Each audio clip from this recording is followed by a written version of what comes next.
Yo, people, what's up? This is Freejak. Right, today we are going to try and do one of these production walkthroughs. I've seen lots of people doing them. Personally, I've never done one before, so bear with me on this, as I am no expert in these tutorial videos and that by any means. But inevitably, whenever I release a new piece of music, somebody will message and ask, how did this work, or how did you do that, and how have you managed to do this, or whatever. So we're going to have a look at one of my projects now in a bit more in depth, and not just show you what is in there, but hopefully I will try and justify some of the decisions that I've made as to why I've chosen this plugin or that compressor or whatever, and try and scratch away at the surface a little bit and see and hear hopefully a little bit deeper. So this is my new single. It is out on Perfect Havoc now.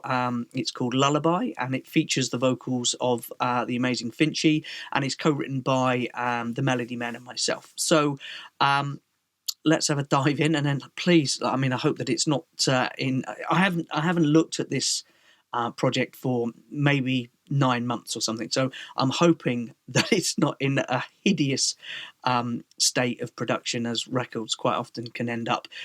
So bear with me anyway. But all excuses aside, let's dive in. Let's see what we got. I'll lift you up when you're feeling down. I'll hold your hand, walk you through the crowd. I'll be your voice when you can't speak. I'll sing you a lullaby for love. Okay. Right, we got the project open then. Let's have a look and see what we got going on here. So, as I said, this is my Lullaby project. I'm going to try and keep this under sort of 15-20 minutes if we can. Excuse me. But, okay, let's just dive straight in and have a look what we've got here. So, let's kick off with this one. Percussion. It's always a good place to start. And to be honest with you, the percussion on this record is about as simple as it gets. Let's have a look at the bits. We've got kicks, which very simple. Nothing much going on there. A little bit of limitation just to get that under control. And make up a little bit of gain, but nothing too exciting there. Again, real simple clap. Now, there's quite a lot of lift on that clap in terms of it's sort of quite top end heavy. If I have a look at the EQ on that, yeah, look at that. I mean, Jesus, that's crazy. +6 sort of lift. I probably wouldn't normally do something like that, but it obviously needed it. So moving on, we've got a very similar sort of open hi-hat that is in that same sort of range. Again, not a lot going on there. A little bit of compression, a little bit of limitation. It's not really doing anything. It's probably just making up some gain, to be honest with you. Although, yeah, look, this is pretty lazy. I wouldn't normally have this one above sort of 0, but I've obviously made up a bit of gain here just using this limiter. Bit lazy, I know. But sometimes when you're sort of working against, time constraints, and you just go for what's easy. But I'm not worried because there's plenty of room on the meter there, so it's nowhere close to distortion or anything like that. So it doesn't worry me too much. We've got a thicker hat here. Again, not a lot going on there. A little bit of reverb.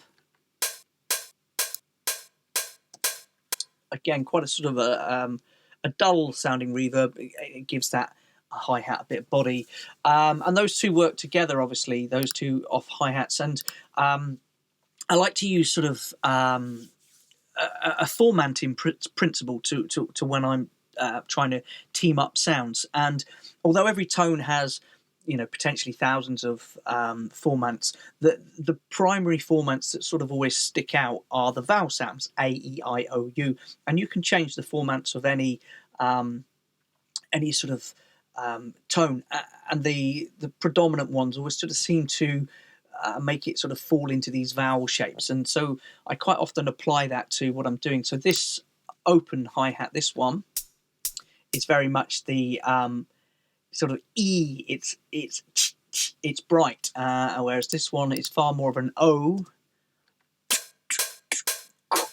You know, it's rather than but together they make a complementing pair. They're not pulling at each other in pitch. They're not fighting for attention. They sort of complement each other.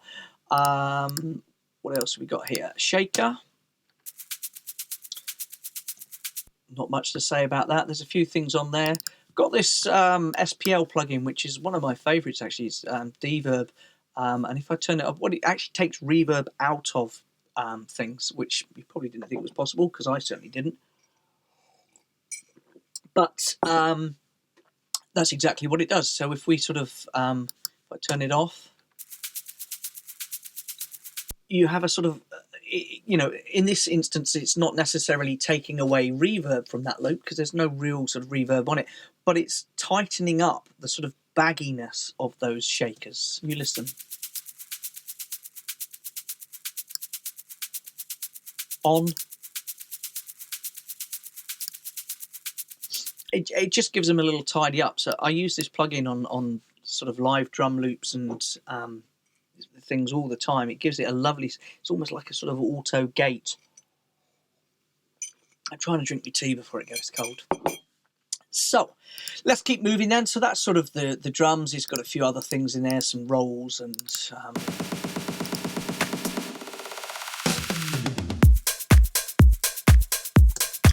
but on the whole, pretty unexciting percussion. And that's basically because most of the work is done in the instrumentation, and a lot of the energy comes from that, because the whole thing is written on this sort of 16th pattern rather than sort of an 8th pattern perhaps, and it gives it that sort of high energy running. And also you'll see that in the instrumentation, a lot of those frequencies where hi-hats and stuff might be, instrumentation is happening there. So I don't necessarily want them fighting against each other. I want them to complement each other.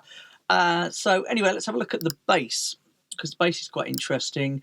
Let's turn off all the stuff on the bass there. So this bass noise is a sorry, I'm getting messages, is a classic TX81Z, the Yamaha TX81Z. It's an FM modulator. Sorry, I'm still getting more messages. Go away. It's an FM modulator, and this is the famous Lately bass that was used in hundreds of sort of dance production tracks in the 90s, and it's an incredible bass. It's very thick. It covers a wide frequency range and works very well at different octaves. My God, I'm popular. More messages, sorry. But it works very, very well in sort of different octaves. But it is, as we say, a bugger to sort of control. It's very wild. There are frequencies and harmonics flying out left, right, and centre, and it can be a tricky one to control. So most of this sort of plugins and stuff that are here are all aimed to control it, really, rather than sort of enhance it. But let's have a look at what we've got here. Right off the bat, we've got a tiny bit of compression, if memory serves me correctly. Let's just play it 1 second. Okay, it's not really doing much. It's got some makeup on there, and it's maybe doing 1 dB. But what it's doing, it's taking certain louder notes just down a dB. But if we have a look at the actual pattern here, you'll see that there's a sort of secondary rhythm carved out in the velocity. So the velocity is, the red ones are louder than the green ones, and that sort of cuts through a sort of secondary rhythm compared to the green ones. So the overall rhythm is digga digga digga digga digga digga digga, but the red ones are cutting through a different rhythm. Dum bum bum bum bum bum bum bum bum bum bum bum bum bum bum. And so what I'm doing here with this compressor is just controlling that a tad. What else we got here? A little bit of Soothe. Again, if you don't use the Soothe, people, oh, I love this plugin. It's literally one of my fave plugins. But what I'm using Soothe for here is what Soothe actually does is it takes out unwanted harmonics and harmonic distortion and sort of unwanted frequencies. And sorry, tea break. And it sort of takes out those sort of harshness from vocals or strings or anything. But what I'm using it for here is the inverse. So I'm using it to take away frequencies, but the frequencies that it's taking away are not decided by it. I've said that I've sidechained it to the kick, and I want it to take away the frequencies that are the same as the kick. There are other plugins out there that do it, but I think this Soothe one sort of seems to do it better than any of the others. Track Spacer is one I've used a lot, but this one is my favourite now. So as you can hear our kick, you can see what's happening with the frequencies of the kick right here. Oh dear me, more sorry. And then you can see what we're doing is we're carving those kick frequencies out of our bass noise. Very subtle, but it does help to keep a little bit of clarity in your kick and stuff. And talking of more clarity, we've got 2 sets of kickstart here. Now, if you don't use kickstart, what basically kickstart is, it's like an automated sidechain. Basically, it turns the volume up and down in its simplest forms. And you can see here, volume down, volume up, volume down, volume up.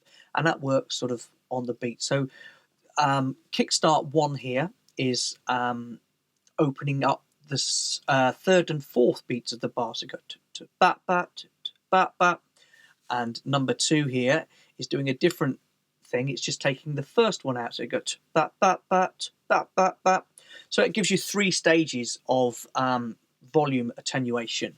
And although it's a little bit extreme, in this instance, you'll hear it in a second, it sort of makes sense. But if I just put them in. So here's gain stage 1, gain stage 2, and it gives you that real sort of lazy push, but it's not until you sort of add it with the kick that it sort of makes a bit more sense. Let's get the other sort of bits and bobs in here, and let's have a look at the EQ. Heavy EQ on this, but this EQ is basically designed to work inversely with the kick. So this is the main weight of the kick here, so I've pulled a bit of weight out of our bass here. Don't need to do too much because we've already got that Soothe side chain doing that. And then a little bit of lift above where the kick would be to sort of bring that presence through, and then a general lift in the top here. We have another compressor, which this one is working a little bit harder than the other one, I should imagine. What have we got going on? Okay, so what I've put this one in here is with all those sort of gates happening, there are a couple of rogue notes that come through as being super loud, and this compressor is just trying to draw them into line a bit. Bap, bap, bap, bap, bap. So it's just bringing them down by sort of 3-4 dB type thing. So that's what that one is doing. We have a little bit of reverb. Don't often put reverb on bass, but because this lately bass has such a wide frequency range, you can have a little bit of, there's a little bit of room for some reverb on here, and with those other gates as well, you'll find that that reverb is sort of mostly present in the higher frequencies. You'll hear that.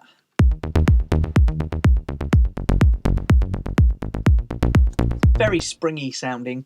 Bing, bing. And then finally we have some limitation, trying to draw that all into line a bit and get sort of a smoother overall amplitude. See how it's really bap, bap, bap, bap, really drawing in those rogue notes to try and get them in line. So that's sort of the bass. Again, not majorly exciting. Let's have a look at some instrumentation then. So this is our sort of instrumentation channel.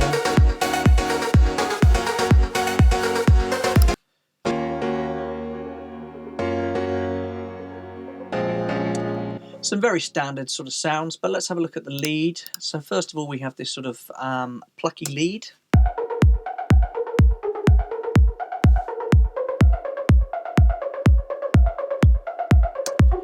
and that is teamed with this higher lead.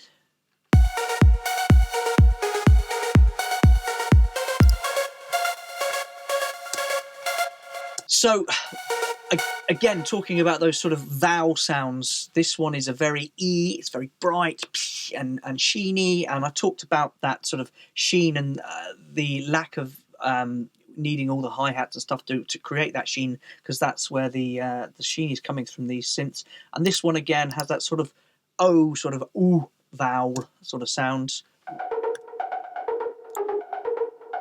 It's more than it's very sort of onomatopoeic, I think is probably the right term. Again, not a lot going on with those, so it's an Alchemy synth, which is a Logic only synth. Great synth actually. It's a sampler as well, so you can put your own sounds in it, but I think that's one of the stock ones. And again, yeah, this one's Alchemy as well. And again, another stock synth. Not a lot going on there. There's a little bit of kickstart again to get that pushiness in and out. There is some soothe on there again. This time, instead of side chaining to something, I'm just looking for the sort of harsh harmonics that are in there and taming those a little bit.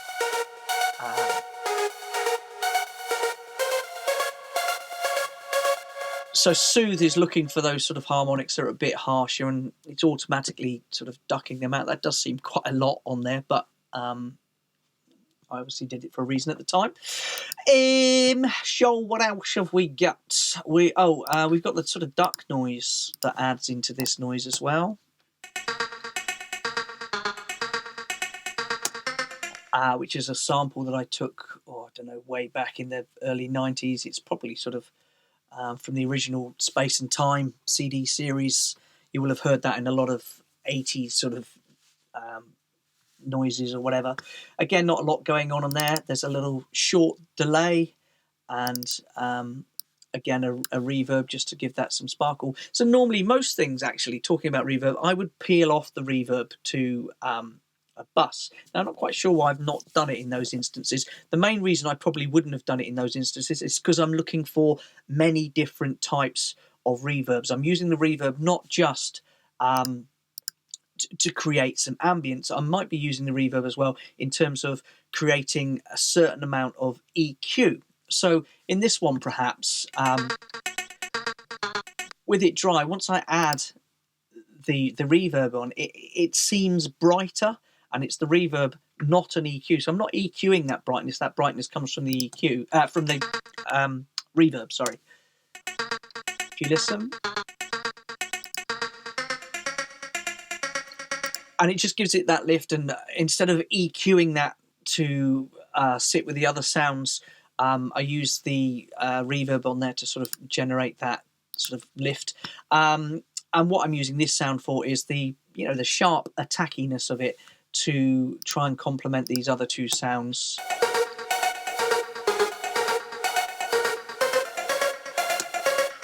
Okay, we're running deep on time, so I'm already overrunning. Let's have a look at what else we got here. We've got piano, some chords here, very simple chords.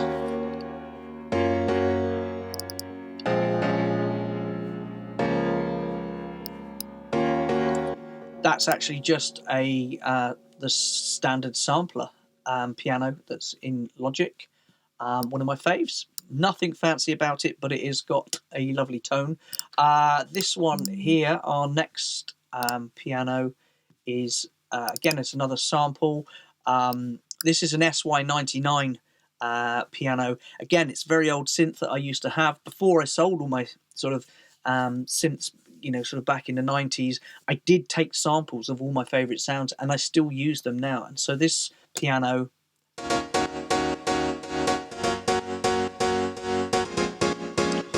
has a beautiful sort of 90s pop tone to it, and that's one of my faves. So what's going on there? A little bit of compressor, just to get a bit of bite out of it. We got some EQ to give it some lift in the bottom, sort of the low mids there. Chop a bit out the bottom, a little bit of 5K sort of lift. Again, another kickstart to take out that initial sort of first beat of each bar to allow the kick to sort of have plenty of room to be nice and loud and present. What else we got going on? Again, a bit of soothe. This one has this lovely full range piano setting, which takes out those harsh harmonics, gives it a lovely tone. There's a nice little bit of space piano. Again, a different reverb. So if I'd put these on buses, I would have to be having numerous buses with numerous different reverbs on. So I've chosen to put them on the channel this time.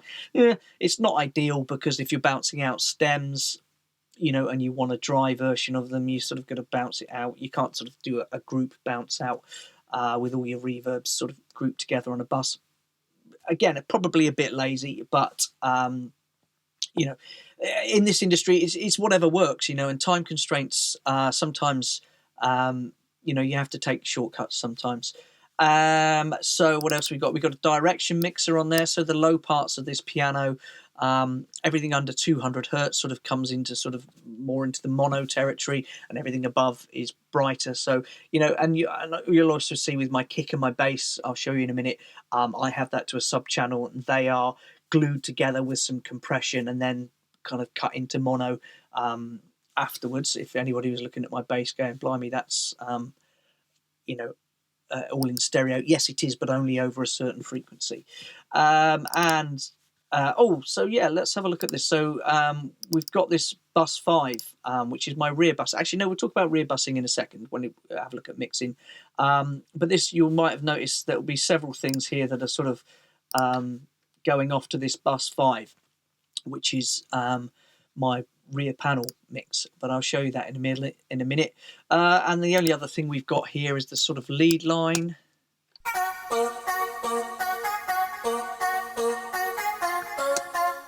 which I think is made up of one of Jack's so it's made up of one of Jack's Jack being the vocalist, it's made up of one of his ad-libs.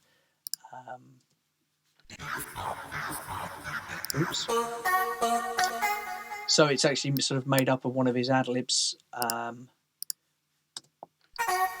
but slowed right down, and then that's what gives us that. And that has got a few little things on there, some Valhalla, a bit of tape delay. It's got some micro shift for some stereo width. So that's quite pretty. Again, you've got to go into this rear panel channel, and a few other things. There's some pads, and again, pretty simple, pretty standard. There's not a lot going on in there. You don't have to have a billion gazillion things to make records sound large. Right, so let's quickly try and wrap this up. Lots of various sort of sweeps and booms and bangs and whooshes and crashes and whatever else. As our little guitar noise.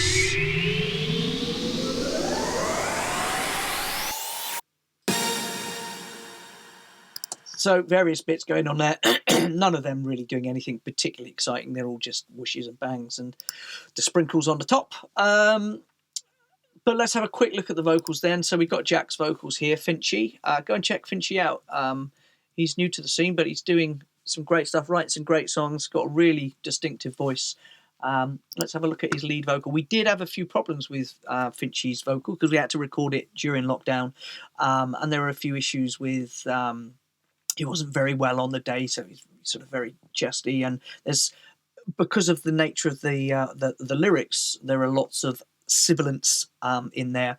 So words like circus and circles, not necessarily great words to choose if you're the engineer, but they make for great storytelling. But so we've had to do quite a lot of de-essing on Jack's vocal, but it sounds great still. I'll lift you up when you're feeling down. I'll hold your hand, walk you through the crowd. So there's not lots going on there. There's only 3 layers. The sort of low lead, which is his main lead, this one. I'll lift you up when you're feeling down. And then we've got an octave above. I'll lift you up when you're feeling down. And then we've got a dub take of that on the other side to give us some width. I'll lift you up when you're feeling down. And you see how these are slightly panned each way, just to give us a little stereo width so that they all work together. I'll lift you up when you're feeling down. So you'll see here as well that on our buses, bus 1 I think is a reverb. I'll lift you up when you're feeling down. I'll hold your hand, walk. Number 8 is a delay, I believe. I'll lift you up when you're feeling down. And number 5 is that mystery rear channel, which we'll talk about in a second. What else we got going on here? A little bit of EQ. We got quite a savage harmonic whistle in this one. So if I play it, you won't be able to hear it until I isolate it, and then it will make sense. I'll lift you up when you're feeling. And that whistle is what that is cutting out. When you. What else have we got going on here? A de-esser to take that sibilant out of things. So, like I said, we really had to be quite rough with Jack on this one. But you know, in any situation, it's you do what's required. It's probably not ideal to be chopping into it quite so much, but I felt that it sort of needed that. I'll lift you up when you're feeling down. I'll hold your hand, walk you through the crowd. So we come back to the beginning and we find the words like circles and stuff like that. You'll see. Our lives are like a circus. We keep running round in circles. You can see that I'm having to chop quite a lot out of those circles. So we had to de-ess that quite a lot. What else? We got a bit of compression just to sort of draw her into line a bit. I'll lift you up. So this compression is more about control than trying to create a transient. I'm trying to control those transients rather than create a shape. So quite I'll a fast lift attack. you up when you're feeling down. I'll hold your hand, walk you through. What else have we got? Again, a little bit of soothe, sort of looking at these higher harmonics. I'll lift you up when you're feeling down. Quite slow, quite broad, but does help. We've also got a bit of micro shift on here to give it some stereo width on the lead vocal. So I'll lift you up when you're feeling down. I'll hold your hand, walk you through the crowd. just gives it a little bit of poppy sort of presence. What else have we got going on here? Obviously, then that goes off to some other things here. But tuner-wise, I did a bit of tuning beforehand, but that wasn't too much of a problem with this vocal. We've then got some final limitation to get some real control over it. I'll lift you up when you're feeling down. I'll hold your hand, walk you through the crowd. It does seem to be quite a lot, but it was quite a wild vocal. Between the dynamic range was quite. The quiet bits were very quiet. The loud bits were very loud, but it seems to work all together. So that was sort of what was going on in the vocal. So let me just quickly wrap this up. Then we'll have a quick look at this rear panel thing, and then we'll because I can just talk about this boring stuff all day. So if I open up my mixer here, and this is that rear channel I was talking about, bus 5, and all I've got on here is a UAD compressor, the 1176, and it's quite savage. It's chopping into it quite a lot. But what I've done is I've selected key things along this whole spectrum of instruments here. Most of them are things like the lead noises, the piano noises, the vocals. There's no drums, there's no bass in there. And what our rear panel does is I've got a very savage compressor on there that's chopping into this sub channel. Then I add this sub channel into the mix, and it has a sort of nice desired effect of bringing things, the things that you want forward. It can bring them forwards and help things separate a little bit, and it's how you get that sort of Calvin Harris, very loud and present vocal, but without it sort of taking over everything. So I'll lift you up when you're feeling down. I'll hold your hand, walk you through. so there's some selected things there. So if I sort of mute that and play the whole thing, I'll lift you up when you. and then I'll add in that side, that rear panel, or some people call it New York style. It's parallel compression, is what it is really, but I'm not using it in terms of kicks, or I'm just using it to add presence. I'll lift you up when you're feeling down. I'll hold your hand, walk you through the crowd. So as I fade it up and down, you should hear the vocal come forwards. I'll lift you up when you're feeling down. I'll hold your hand. And with this quite savage compressor, it's sort of like self-leveling to a degree. It sort of mixes itself.